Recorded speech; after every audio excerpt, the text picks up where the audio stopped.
This episode is brought to you by my friend Rebecca Walser, a financial expert who can help you protect your wealth. Book your free call with her team by going to friendofdinesh.com. That's friendofdinesh.com. Coming up, I'll reveal how Biden's policies have contributed to an emerging banking crisis. January 6th, attorney Joseph McBride joins me. We're going to talk about new revelations about that day, but also what the authorities knew in advance. I'll expose the IRS as a rip-off operation by focusing on an attempt to take a man's whole life savings for a minor reporting infraction. By the way, if you're listening on Apple, Google, or Spotify, or if you're watching the podcast on Rumble, make sure to hit the subscribe button. I'd really appreciate it. This is the Dinesh D'Souza Show.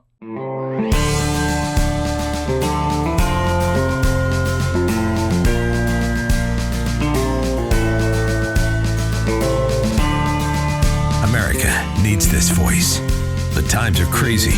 In a time of confusion, division, and lies, we need a brave voice of reason, understanding, and truth. This is the Dinesh D'Souza Podcast. With the second largest bank collapse in the United States, Silicon Valley Bank, the largest bank to collapse since Washington Mutual Bank failed several years ago, and then some other bank failures in the wake of the collapse of Silicon Valley Bank. Signature Bank, for example, has now been taken over by regulators. There are other banks that are in trouble. And so we have both a policy question and a personal question. And the policy question, of course, is what is going on in the banking system? The banking system has relied for a long time on having a small amount of reserves. And banks, of course, take in money from people like you and me, and then they lend that money out. So when you go into a bank, it's not flush with cash. It has some cash in reserve, enough to typically satisfy depositors who want to make withdrawals. But if everybody wanted to make a withdrawal, the bank wouldn't have the money. Now you can say, well, yeah, but there's banks are insured by the FDIC. But the problem here is that the FDIC doesn't have the money either. The FDIC has a relatively tiny reserve when you compare it to the vast volume of bank deposits across the country. I've got some numbers here which are pretty eye-opening. Well, here we go. This is the FDIC's Deposit Insurance Fund. It has $128 billion in it. $128 billion is a lot of money, but what is the number to cover all deposits in U.S. banks? Well, that number runs into the trillions.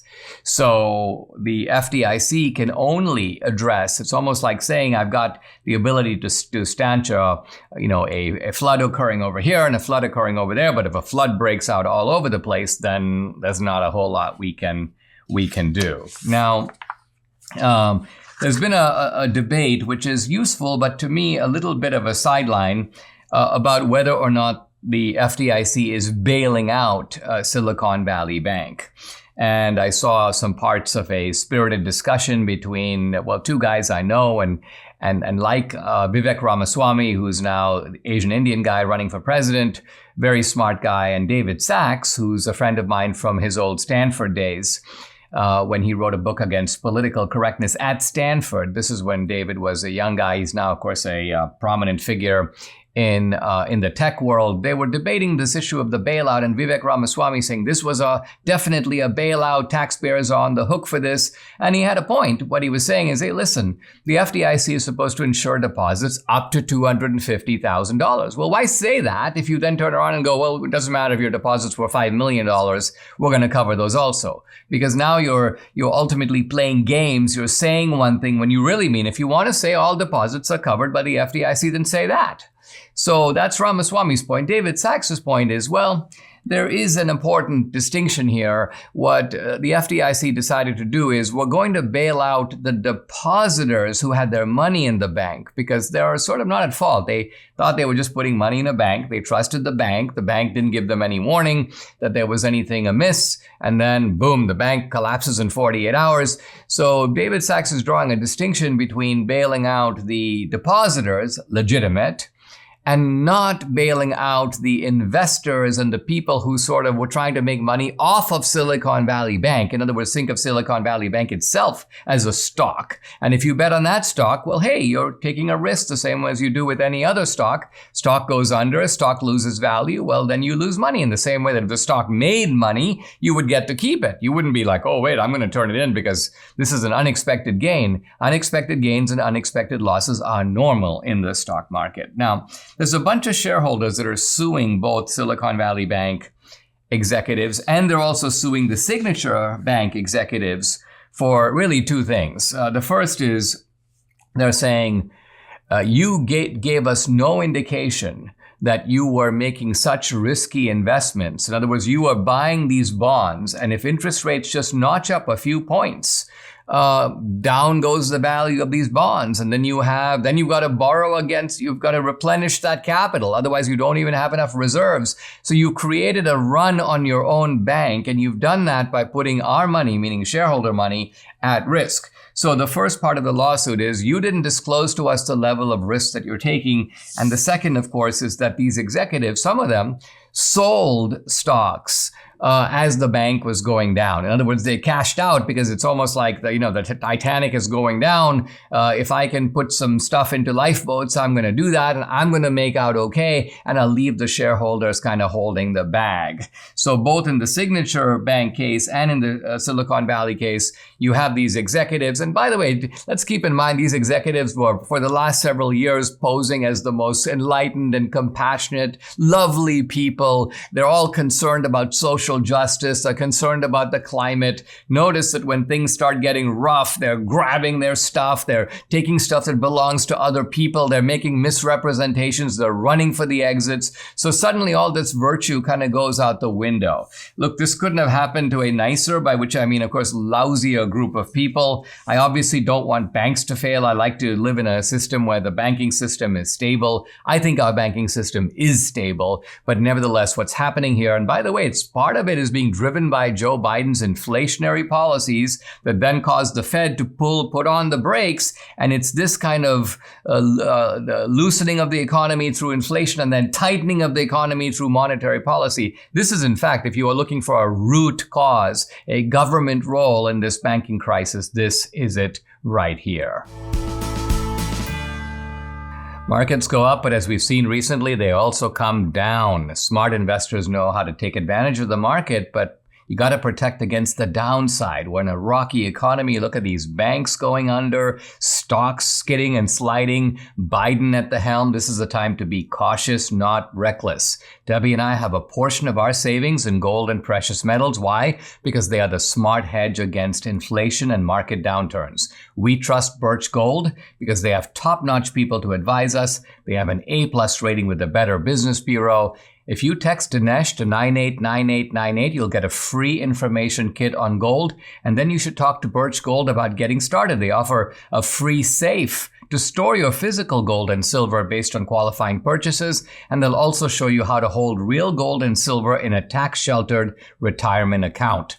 With Birch Gold, Debbie and I sleep better at night knowing we're hedged against market volatility. So go ahead, text Dinesh to 989898 for your free, no obligation information kit on gold and to claim eligibility for your free home safe by March 31st on qualifying purchases. Again, text Dinesh to 989898. Guys, I'm really delighted to welcome back to the podcast someone who's, become a friend, Joseph McBride, founder of the McBride Law Firm. He represents a number of the January 6th defendants, and he's been on this issue. You can follow him at Twitter at McBride Law NYC, or his website, McBrideLawNYC.com. Hey, welcome to the podcast, Joe. Great to have you. You released just a couple of days ago a really interesting document. In fact, I noticed that Julie Kelly commented, I've never seen this document before. An elaborate pre-planning scheme by the Capitol Police for what was going to happen on January 6th. Talk a little bit about where you got the document and talk about the significance of it. What's in the document? So, Dinesh, it's good to be on. It's great to see you. And as always, very much appreciative of your work. So got the document about a year ago. There are actually two documents. There's one that pertains to the Metropolitan Police Department. There's another one that pertains to the Capitol Police. So the big one pertains to the Metropolitan Police Department. That was given to me by somebody from the called the private world about a year ago. So that document had been circulating. It was leaked. I obtained it through private hands, and I sat on it for a while, wondering, sort of seeing how the government was going to deal with it once it knew it was in circulation. And what did the government do?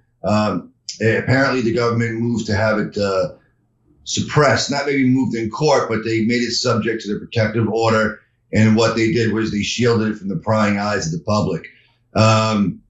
Government should have never have done this, right? It's wrong. I obtained it through private hands. I did not obtain it through the relativity database or anything like that. So I was well within my rights to share it. I chose to share it at this time because the government has long been on the record saying that, the idea that plainclothes officers were in the crowd on January 6th, be the Metropolitan Police or Capitol Police, was simply a lie. And that attorneys like myself or commentators and political journalists like yourself who made such a comment in that direction are peddling in conspiracy theories. Nothing could have been further from the truth. This document unequivocally proves it. The Capitol Police document as well, it's about 20 pages, something like that. And on the first paragraph of the page, they speak about concerns about Antifa. And in all of our trials, we've spoken about Antifa at length. Judges have shut us down. Prosecutors have mocked us, told us that it was a figment of our imagination and that our clients were lying. Turns out the Capitol Police and the Metropolitan Police shared the same concerns as a Trump supporter who showed up with protective gear on January 6th.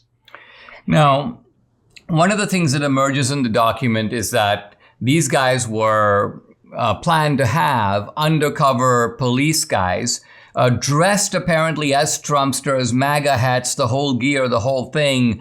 Are you saying that happened? And second of all, can you see on the videos that there are people who are either noticeably or that can be identified as undercover police officers who are egging on the crowd or participating with the crowd or climbing up on things? How can we match up this planning document with what is actually seen on the video?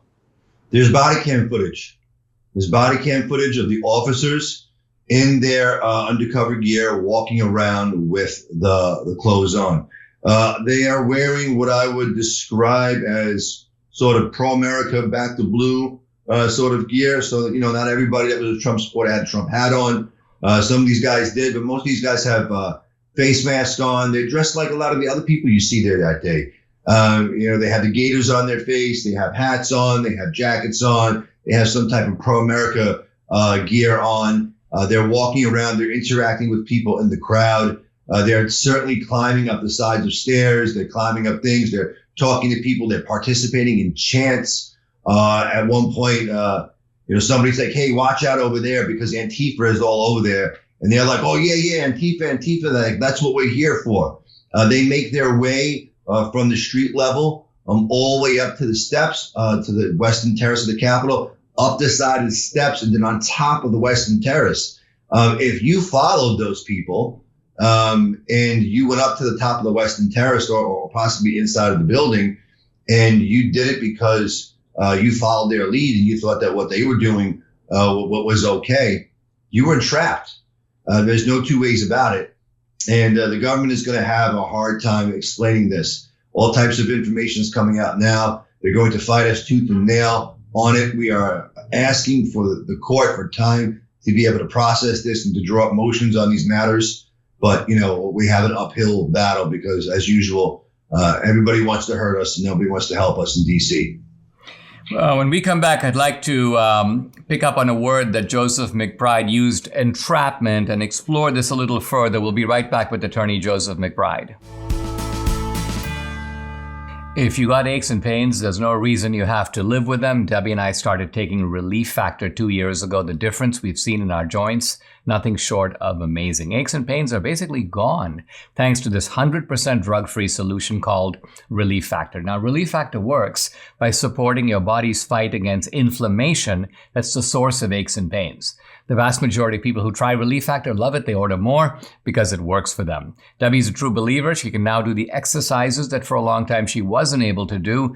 Relief Factor has been a real game changer for her, her aunt, other members of her family, Mike here in the studio, and for many other people. You too can benefit. Try it for yourself. Order the 3-week quick start for the discounted price of just $19.95. Go to relieffactor.com or call the new number 800-4-RELIEF to find out more. That number again, 800-4-RELIEF, or go to relieffactor.com. You'll feel the difference. I'm back with attorney Joseph McBride. You can follow him on Twitter at McBride Law NYC. His website, McBrideLawNYC.com. We're talking about January 6th. Joe, you mentioned this word entrapment, and you also mentioned the uphill battle in which you're trying to navigate against, swamp judges and swamp juries and the whole kind of contaminated DC environment. The question I have is this. It seems finally that there is new information coming out about January 6th. Tucker Carlson, of course, had some videos a week or so ago. Let me start with that because there was new information on the shaman guy, Jacob Chansley, but there was then a sort of, as far as I could tell, an abrupt halt in the videos. If you have 40,000 hours of footage, it's preposterous to me that you'd find 3 clips. Speaking honestly, do you think that Fox kind of got to Tucker and shut him down because expectations were so high? And while what was delivered the first day was pretty impressive, it appears like, what? That's it? There's nothing more? What are your thoughts about this? So my inclinations are, I think I share what the general public shares, right? Tucker's team is incredibly talented. They did, in their defense, have a limited time to go through the stuff. We've been going through this stuff for 2 years. They had a few weeks. But within that time, they were able to focus on Jacob Chansley and the lies about Officer Sicknick. I thought they did a good job there. I did think that on the second night that something distinctly different happened. There are different theories about that. One theory is that the producers or the higher-ups at Fox News likely shut them down. I think that makes sense. I can speak from experience from having gone on Tucker's show. I have been over the target on his show with regard to some similar matters. And, I kind of got shut down too. And when you're over the target, people get very uncomfortable and the powers that be tend to pull the plug on situations like that. I think we should give credit where credit's due. Tucker did a good job of opening the door and refreshing the recollection of the American public to say, hey, look, these are 2 shiny examples of lies, blatant lies in your face. Jacob Chansley got a tour. We all knew that happened. They didn't share that information with his lawyers. He's doing 4 years in jail because of it. That's a grave miscarriage of justice. And Officer Brian Sicknick, turns out he was walking around and he was alive and well and died from natural causes, a day or so after January 6th. It had nothing to do with January 6th. So peddling the misinformation was proffering this story to the public that Officer Sicknick and other officers died on January 6th. And that was a blatant lie. I think it's incumbent upon myself, good professionals and people like you, Dinesh, and the American public to demand answers, to demand justice, to demand information, and to demand access to the rest of that video footage so we can make a determination about what happened that day. It seems to be obvious that this should be released because if you put it out into the public domain, suddenly you now have the ability to identify people maybe who weren't previously identified and so on. Now, let's talk for a moment about this entrapment issue, because I take it that you believe, and I do too, that there was an element of choreography here. Obviously, the FBI didn't stage the entire Trump rally. That was happening anyway, but they knew it was coming. And so the question I have is this. Is it possible that the authorities decided, look, what we need to do is to get some people from this rally, which is going on out there, into the Capitol. And we have to get them into the Capitol at a time when the members are in there, because that will create an immediate sense that they are doing something horrific. And then we have a crackdown. And the purpose of the crackdown is to shut down the debate about election fraud 2020. That's our real objective. And so light security, someone taking down the fences. You got people like Ray Epps and others egging the crowd on toward the Capitol. Then, as you say, from this document, you've got lots of police plants who, at the very least, are doing nothing to discourage people from going into the Capitol. So will we ever really get to the truth of this? Because the left is really indignant. They say, well, of course we have some plants and the Proud Boys and the Oath Keepers because we're monitoring these extremist groups and we should be monitoring them. That's a whole different thing from saying that we created an entrapment scheme. How do you think about that issue?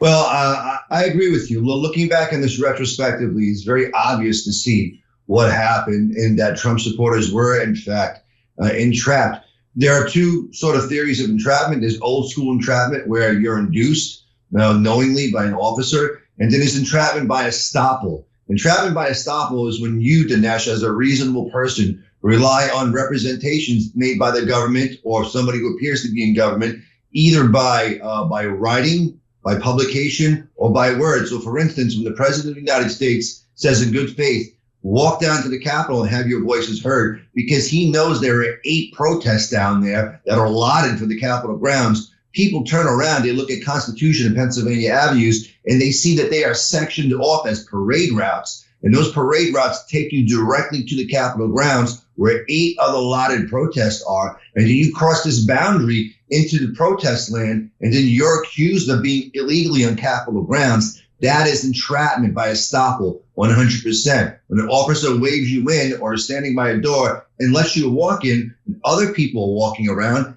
and he doesn't say, hey, stop, that's entrapment by estoppel. If you have other officers who are saying, hey, come this way, hey, do this, hey, do that, that is old school entrapment. And you also have a theory of defense, what's called outrageous government conduct. And under that theory, it's like the government's conduct was so outrageous that day, they just departed from norms of regular policing and regular doing things the right way, that but for their outrageous conduct, most of what happened would have never happened that day. Do I think that the truth is going to come out? I absolutely do, because the amount of information that's out there is overwhelming. They're not going to be able to suppress it in the day and age that we live in. I'm just more concerned about what they're going to do between now and the day that happens in order to make dependence on the government sort of a permanent thing in this country. Wow. Thanks very much, Joseph McBride. Great to have you as always. I'm looking forward to having you back too as these developments continue to unfold. God bless you, Dinesh. Debbie and I started eating better this year. We're on the road to losing some weight, but one of the foods we can't seem to get enough of, and it's a requirement, are veggies. Now, what better way to get all your fruits and veggies than by taking Balance of Nature? Balance of Nature is sourced from 31 whole fruits and veggies. You get maximum nutrition with their star product. Right here, fruits and veggies in a capsule.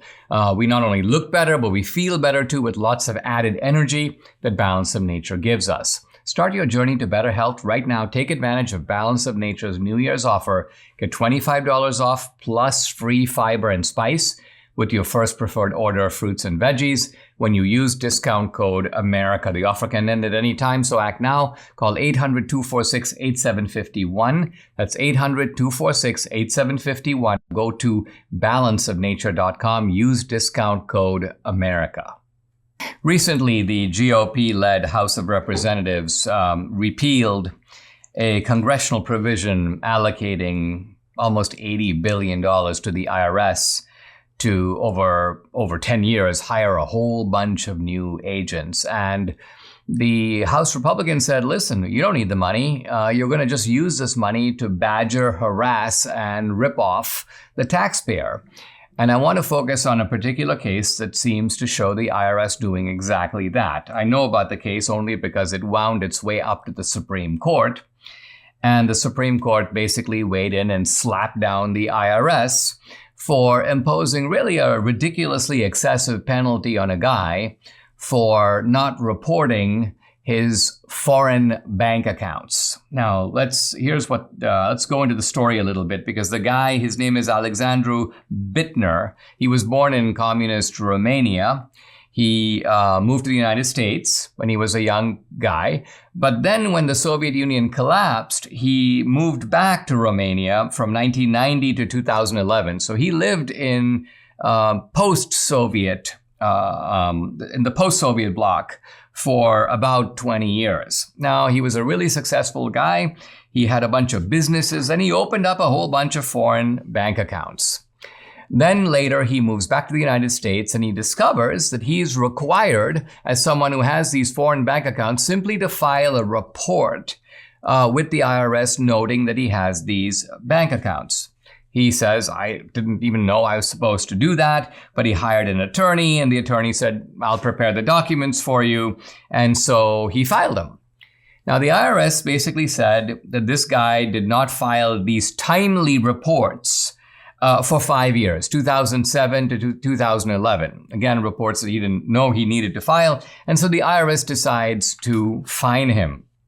Now, the correct amount to fine him, because apparently there were 5 years and he didn't file a report for 5 years, is $10,000 per year. So the amount that they could fine him, remember, when you don't know there's a law, it doesn't excuse you from having to follow the law. You still have to do it.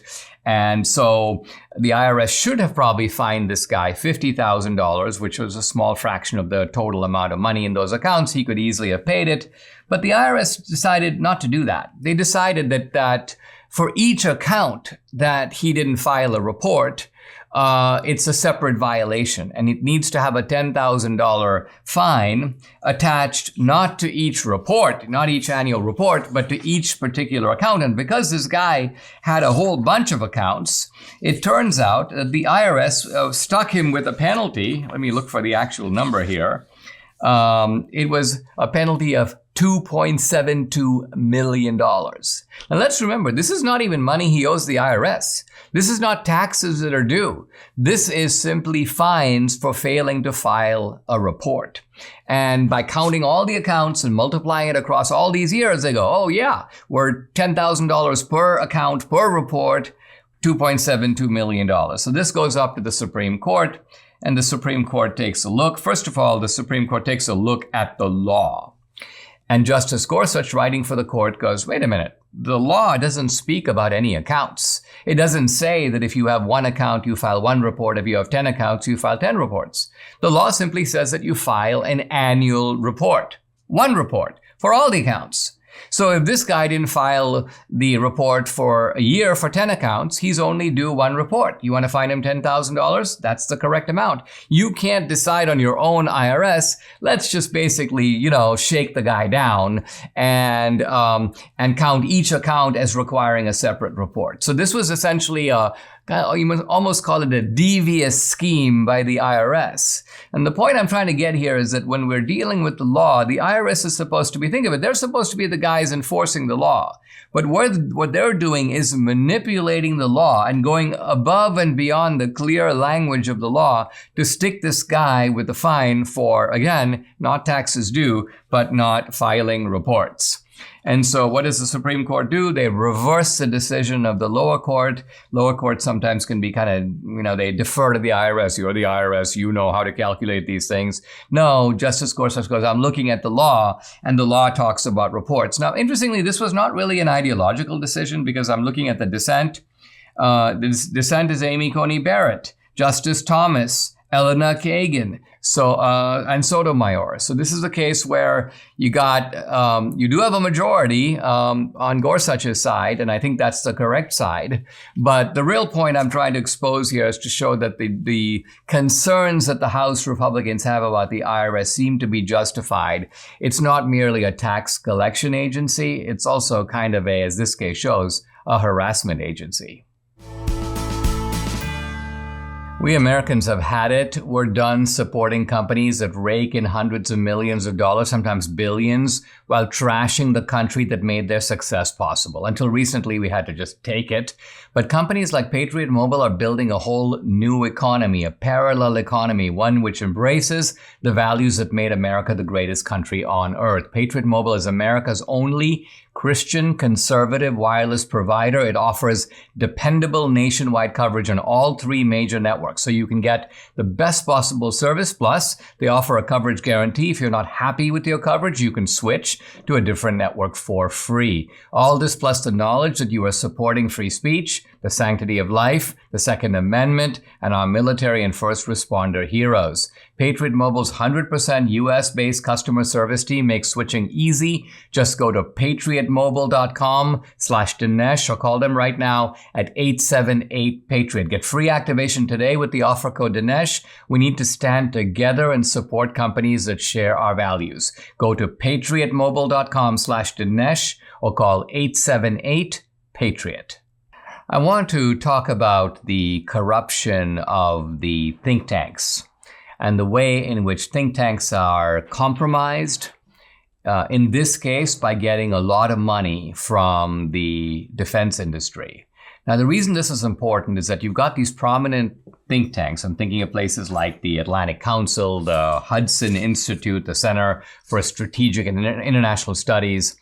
And they are all in on the war in Ukraine. Yeah, more arms for Ukraine. We can't let Ukraine lose. What's this about World War III? That's all nonsensical rhetoric.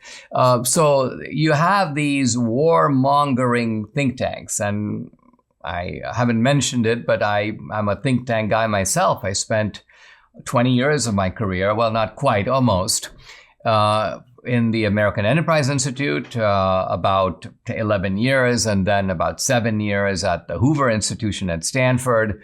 So I know these institutions extremely well. But it seems like increasingly, these are institutions that used to rely to a large degree on individual donors who sometimes small donors or big donors, places like Heritage, small donors and big donors, places like AEI, bigger donors and corporate donors.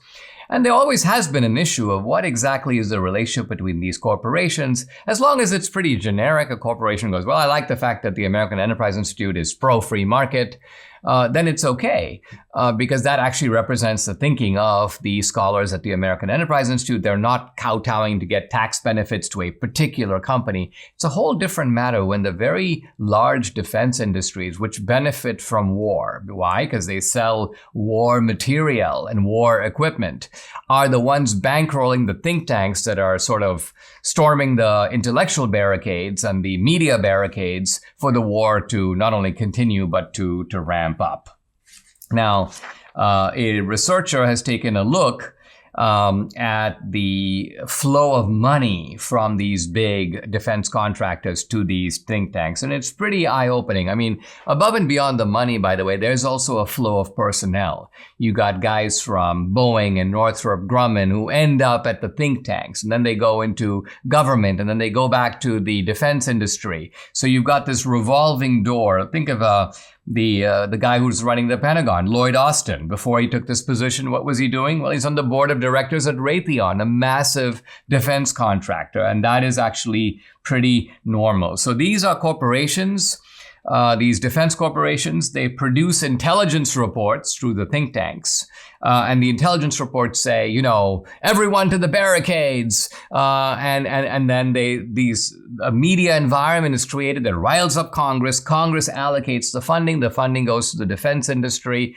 So the point being that none of this is really based upon the needs of the country or the national interest per se. It's based upon really what benefits not America. It's not America first. It's Raytheon first and Boeing first and Northrop Grumman first and so on. So let's look at the Center for Strategic and International Studies. In their reports, they disclose who gave over $500,000 to this think tank.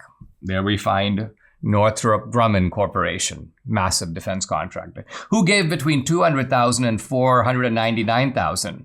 General Atomics, Energy and Defense Corporation. They make Predator drones. Lockheed Martin, another company called SAIC, which provides information technology to the military. You come down to $100,000 to $200,000, Bechtel, Boeing, General Dynamics. Again, one defense contractor after another.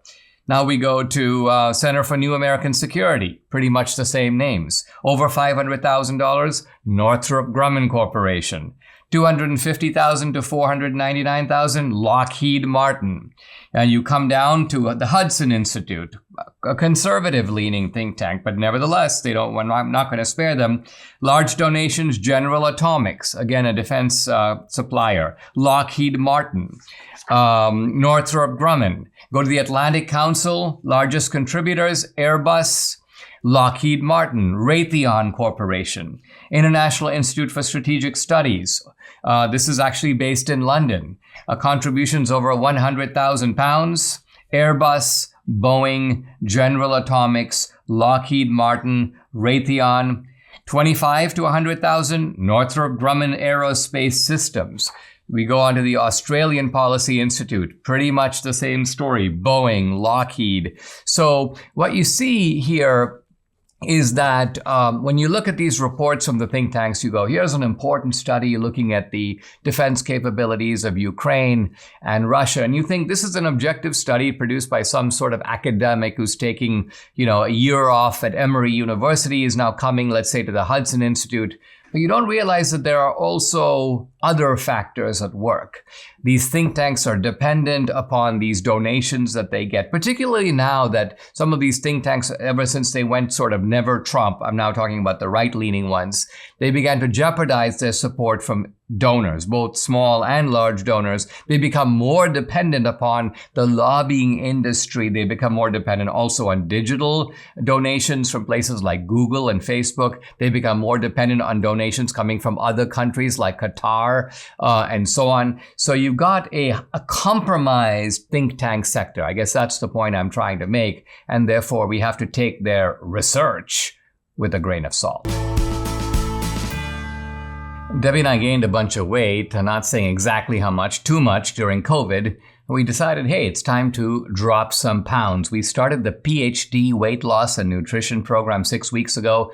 Debbie has already lost more than 8 pounds, and I'm down 16. Wow. The program is based on science and nutrition, no injections, no pills, no hours in the gym, no severe calorie restriction, just good, sound, scientifically proven nutrition. It's really simple. They make it easy for you by providing 80% of your food at no additional cost. They tell you when to eat and what to eat. Guess what? You can do this without ever being hungry. The founder, Dr. Ashley Lucas, has her PhD in chronic disease and sports nutrition, and she's also a registered dietitian. She helps people lose weight, get healthy, and most important, maintain that weight loss for life. If you're ready to lose that excess weight for the last time, call PhD Weight Loss and Nutrition at 864-644-1900 or find them online at myphdweightloss.com. The number again, 864-644-1900. The atmosphere on the American campus continues to display its deep intolerance. I want to continue a story I've talked about earlier, the aftermath of the protest at Stanford. This was the protest that shut down a judge from speaking, Judge Duncan, Kyle Duncan of the Fifth Circuit. And in that case, the dean of diversity or the vice president of diversity was egging on the protesters and was lecturing the judge about how he shouldn't be, his opinions are not that important compared to dividing the community, as she put it. And so this kind of stuff has now become depressingly normalized. And there's an aftermath of that I will get to. But I also want to pivot to a new incident, which is Charlie Kirk was speaking at UC Davis, and a whole bunch of activists, apparently trans activists, showed up. And there are videos now on social media. They're screaming. Antifa shows up. They were trying to apparently barge their way into the event. And the sad thing is all of this was incited, and I use that word carefully, in fact, keeping in mind the way it is misused in connection with January 6th, but incited by the president of the university. I don't know the guy's name. This black guy, I see him on social media, and he's like, Charlie Kirk is a divisive figure. Charlie Kirk is coming here to say loathsome things. We're going to be monitoring what he says to see if there are some criminal violations. So this is the president of the university giving the idea that a criminal is coming, or a potential criminal is coming to campus, someone who might need to be prosecuted. And then sure enough, the activist students go, we got to stop this guy from. So this is a guy, I think, who is proving to be a very dangerous figure in blocking free speech, blocking a mainstream conservative from coming to campus and talking. And somehow you now have this idea that because students need to have a safe space, if somebody challenges their ideas, you are a threat to the university environment. Apparently, the university environment has now got to be recrafted in a way that no one's ideas are fundamentally questioned, at least not the ideas that are coming from the left. We'll see how that all plays out. But coming back to Stanford, this judge, by the way, what is his real offense? His real offense, supposedly, this kind of makes me chuckle, is that he misgendered a litigant who identifies as a woman. Now let's look at who this litigant is. The litigant was apparently twice convicted for receiving child pornography. So we're dealing basically with a kind of at least aspiring pedophile. And evidently, the judge misgendered the pedophile. And so the Stanford students who are yelling and screaming and want to shut the judge from speaking are rallying to the defense of a pedophile. That's really that's the situation, I think, as objectively as I can put it. Stanford apologized. The president of the university and the law school dean, a woman named Jenny Martinez, signed a letter saying this should not have happened. We are committed to free speech. And guess what?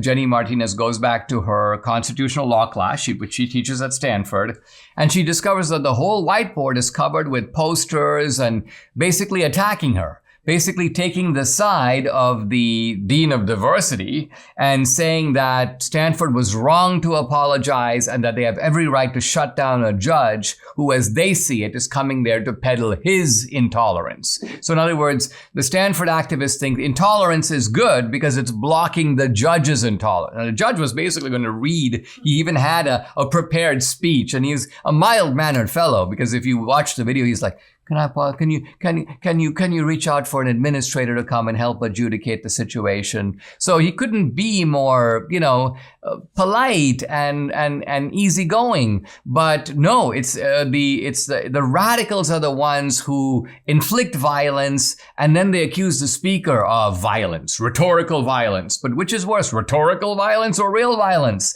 So real violence is being deployed by the left, supposedly to block this rhetorical violence.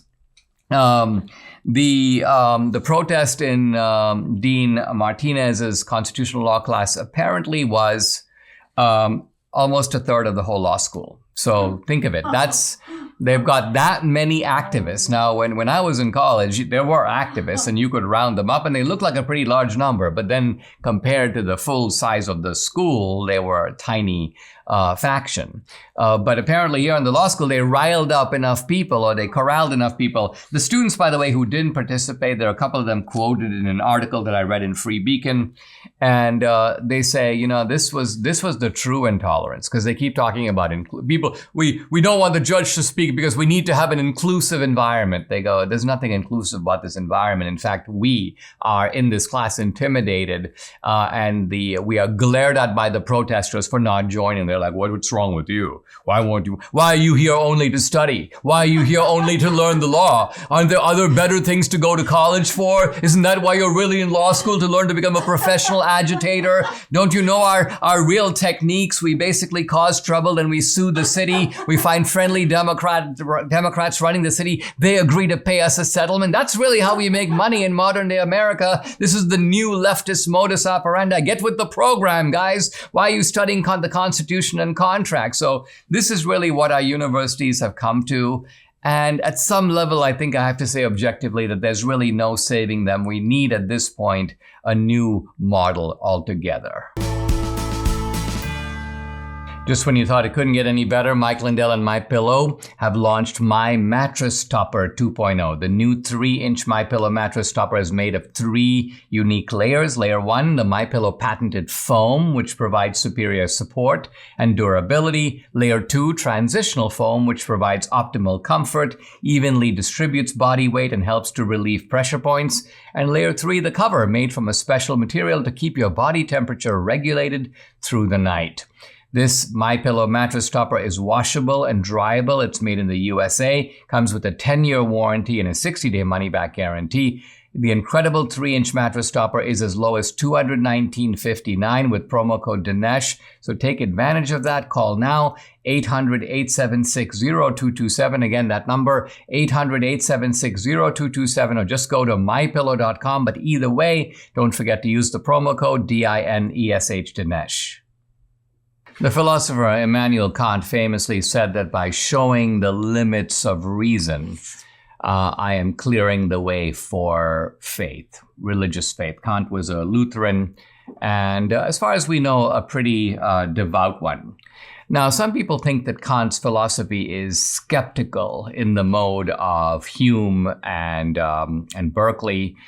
But in reality, Kant is answering skepticism, but he's doing it by taking the skeptical argument seriously. And the skeptical argument is, how do we really know that our perception of the world out there corresponds to the world out there? How do we know that these are the same thing and that we're getting reliable knowledge of the world through our senses? This is a question, by the way, that goes to the very heart of modern Western philosophy. Let's remember that Descartes kind of locked himself in a dark room asking the simple question, if I can't trust my senses, how can I know anything? How can I know for sure something that I can know beyond not just reasonable doubt, but beyond any doubt?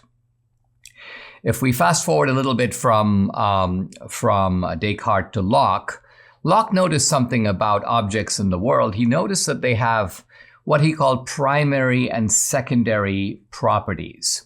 So a primary property is a property that the object has in itself. Look, for example, at a stone. It has weight, it has mass. And even if you and I were not in the room, but there was a weighing scale, the stone would still register a weight. Those properties, which Locke calls primary, are independent of us. But now think of something else. The stone has a certain color. It's, let's say, gray, or it has a certain odor. And so Locke says those are the secondary properties of the stone. Why? Because they depend on us. They depend on us and our senses. If we didn't have a nose to smell it, there's nothing called smell that exists apart from the human faculty or the animal faculty of being able to smell something. The stone only has a color because we have eyes that can see color. If somebody was colorblind, they wouldn't see color. And of course, if you just break down the stone into its smallest constituents, all you get are atoms and molecules. You don't really get any color. There's no color there in the stone, is kind of Locke's point. So right away we see with Locke, he's making a distinction between the world that as he sees it is independent of us, and then the world that is dependent on us, the world that as it is perceived through human faculties and human senses. Now, the philosopher George Berkeley comes along and he sort of radicalizes Locke's insight. He radicalizes it by saying, wait a minute, you, Locke, appear to be saying that qualities like weight and mass are intrinsic to the stone, but color and smell are only seen through my senses and through my mind. But Berkeley goes, that's not really true. If you pay careful attention to observing a stone, you'll notice that all of the stone, the weight, the mass, the sort of solidity of the stone, the smell, the color, are all being perceived by you in your mind. Remove your mind and ask yourself what's left. And the answer is nothing. There's no stone. The stone exists in your perception. So what Berkeley is getting at is that the whole world, all of it, comes to us through our perceptions. And therefore, Berkeley says, we often think that our perceptions are representing or reflecting a kind of independent world that exists outside of us and separate from us.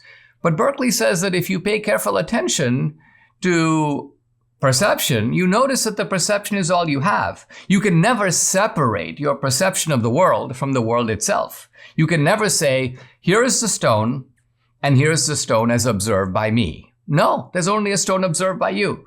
There's no independent stone that can somehow be subtracted from your observation of it or your perception of it. So Berkeley goes, as far as I can tell, as far as he can tell, all you have in the world are these perceptions, and that's it.